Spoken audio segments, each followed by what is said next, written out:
Have you ever noticed that tiny flame that's always burning on a propane stove? It's called the pilot light, and its sole purpose is to remain on, allowing you to easily fire up the burners when needed and get cooking. Now picture this. You try bringing a kettle of water to a boil by using only the pilot light. It's just not going to happen. And why?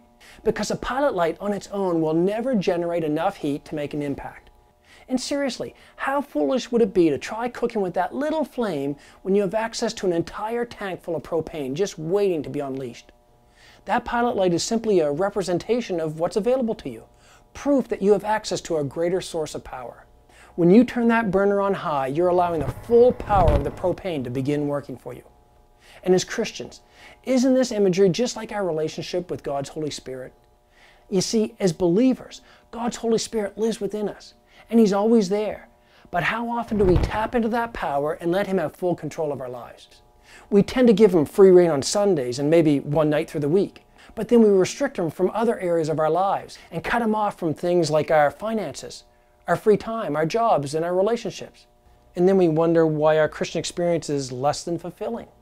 It's because we're trying to cook with just the pilot light instead of turning the burner all the way up. Oh sure, we've got the Holy Spirit, but we've restricted Him so much that God isn't really able to use us like He does others.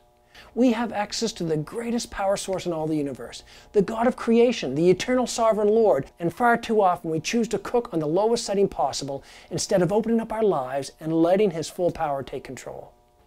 Stop placing restrictions on God's Holy Spirit. Tap into that power source.